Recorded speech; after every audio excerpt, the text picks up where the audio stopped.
తిరుపతి జిల్లా సూళ్లూరుపేట నియోజకవర్గంలో కాంగ్రెస్ పార్టీ గురువారం నాడు ప్రత్యేక సమావేశం నిర్వహించింది. రాష్ట్ర క్రమశిక్షణ సంఘ సభ్యుడు దాసరి రత్నం పర్యవేక్షణలో జిల్లా అధ్యక్షుడు బాలగురువయ్య ఆధ్వర్యంలో నియోజకవర్గ ఇన్ఛార్జ్ వెంకట చలపతి నేతృత్వంలో సునీల్ రెడ్డి మరియు దేవదానం తుమ్మ కాంగ్రెస్ పార్టీలో చేరారు. వారికి బాలగురువయ్య పార్టీ కండువా కప్పి స్వాగతం పలికారు. ఈ చేరికతో నియోజకవర్గంలో పార్టీకి కొత్త శక్తి చేరిందని, స్థానిక రాజకీయాల్లో కాంగ్రెస్ పార్టీలో చేరికల వల్ల పార్టీ మరింత బలపడుతుందని బాలగురువయ్య వ్యాఖ్యానించారు. ఈ కార్యక్రమంలో సీనియర్ నాయకులు అర్జున గురుమూర్తి, వేణురెడ్డి రమణయ్య తదితరులు పాల్గొన్నారు. ఆంధ్ర విభజన తర్వాత, తెలంగాణ విభజన తర్వాత పోయినటువంటి పరిస్థితుల్లో ఈరోజు వెనకబడినటువంటి కాంగ్రెస్ పార్టీ వైఎస్ షర్మిలారెడ్డి గారి రాకతో ఈరోజు ఆంధ్ర రాష్ట్రం పూర్తిగా చాలా అద్భుతంగా ముందుకు తీసుకురావడం జరుగుతూ ఉంది. నేను కాంగ్రెస్ పార్టీ తిరుపతి జిల్లా అధ్యక్షుడిగా ఎన్నికైన రోజు నుంచి ఈ రోజు వరకు కొన్ని వందల మంది ఈరోజు కాంగ్రెస్ పార్టీలోకి తిరుపతిలో జాయిన్ అవ్వడం జరుగుతూ ఉంది. ఆ సందర్భంగానే ఈరోజు సూళ్లూరుపేట నియోజకవర్గంలో దేవదానం గారు పార్టీలో జాయిన్ అయ్యారు. అదేవిధంగా సునీల్ రెడ్డి గారు పార్టీలో జాయిన్ అవ్వడం జరిగింది. వీరిద్దరికీ కూడా వెల్కమ్ చెప్తూ నమస్కరిస్తున్నాను.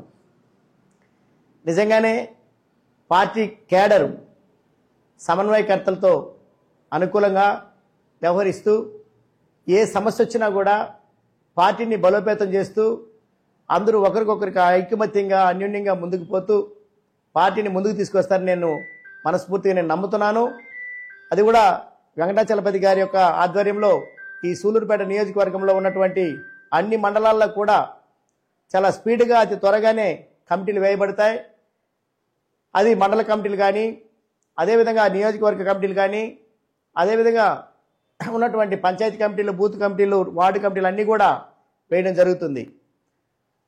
ఆ యొక్క పరిస్థితుల్లోనే ఈరోజు ప్రతి ఒక్కరిని కూడా చేరికల్లో భాగంగా ఈరోజు మంచి నాలెడ్జ్ పర్సన్స్, బాగా వాల్యుబుల్ పర్సన్స్ ఈరోజు మాకు పార్టీలో జాయిన్ అవ్వడం జరిగింది. వారికి అందరికీ కూడా వారి యొక్క సేవలు కాంగ్రెస్ పార్టీకి చాలా కావాలని షర్మిలారెడ్డి గారి యొక్క ఆదేశానుసారం, అదేవిధంగా పార్టీ కేడర్ యొక్క ఆదేశానుసారం కట్టుబడి, పార్టీ నిర్ణయాలకు కట్టుబడి ఒకరిని ఒకరు అన్యోన్యంగా కలిసిమెలిసి పార్టీని ముందుకు తీసుకోవాలని కోరుకుంటూ ఈ అవకాశం ఇచ్చినటువంటి మన ఇన్ఛార్జ్ వెంకటాచలపతి గారికి నమస్కారం తెలియజేస్తున్నాను. Thank you. 50 మందికి నమస్కారం. నా పేరు దేవదానం తుమ్మ. నేను ఈరోజు తిరుపతి జిల్లా అధ్యక్షులు బాలగురువయ్య గారి మరియు సూళ్లూరుపేట నియోజకవర్గానికి ఇన్ఛార్జ్ అయినటువంటి వెంకట చలపతి గారి మరియు దాసరి రత్నం గారు డిసిప్లినరీ కమిటీ మెంబర్, వీళ్ళ సమక్షంలో కాంగ్రెస్ పార్టీలో చేరుతున్నాను. అందుకని నేను నా సంతోషాన్ని వ్యక్తం చేస్తున్నాను.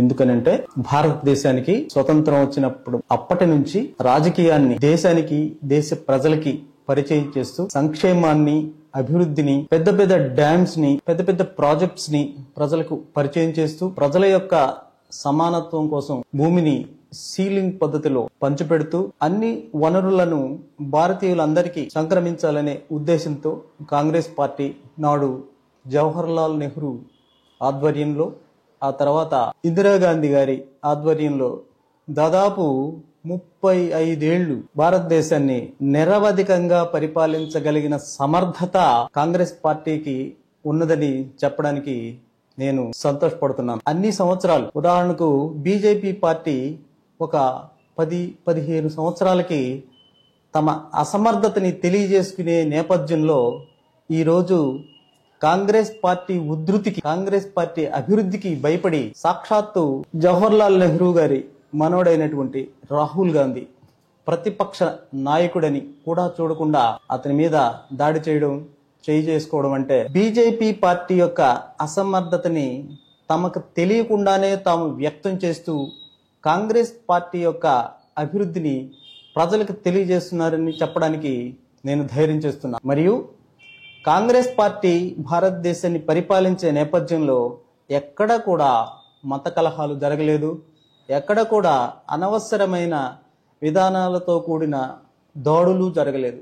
చాలా ప్రశాంతంగా జరిగే పరిస్థితులు ఆ రోజు ఉండేటి. ఎప్పుడైతే బీజేపీ భారతదేశ రాజ్యాంగాన్ని, భారతదేశ రాజ్యాంగ రచయిత డాక్టర్ బాబాసాహెబ్ అంబేద్కర్ని విమర్శిస్తూ, అవమానిస్తూ, రాజ్యాంగాన్ని కూడా పూర్తిగా నిషేధించి తమ రాజ్యాంగం మనుధర్మశాస్త్రాన్ని, అంటే వివక్షతో కూడిన ప్రజల యొక్క సమైక్యతను చెడగొట్టే విధానంగా ఉండే రాజ్యాంగంతో భారతదేశాన్ని పరిపాలించడానికి గాను పూనుకున్న నేపథ్యంలో తమకు ప్రజల నుంచి దొరకని ఆ సపోర్ట్ కోసం ఈరోజు రాహుల్ గాంధీ మీద దాడి చేయడానికి ప్రయత్నం చేస్తారు. ఈ నేపథ్యంలో స్పష్టంగా ప్రజలకు ఒకటైతే అర్థమవుతుంది, భవిష్యత్తులో రేపటి ఎన్నికల్లో బీజేపీకి నామరూపాలు కూడా ఉండవని బీజేపీ భయపడుతూ చేసిన ఈ కార్యక్రమాన్ని మేమందరం ముక్త కంఠంతో ఖండిస్తున్నాం. భవిష్యత్తు కాంగ్రెస్ పార్టీ చేతిలో భారతదేశం విరాజిల్లుతుందని ఆశిస్తూ నాకు ఇచ్చిన ఈ సమయానికి అందరికీ ధన్యవాదాలు తెలియజేసుకుంటూ ముగిస్తూ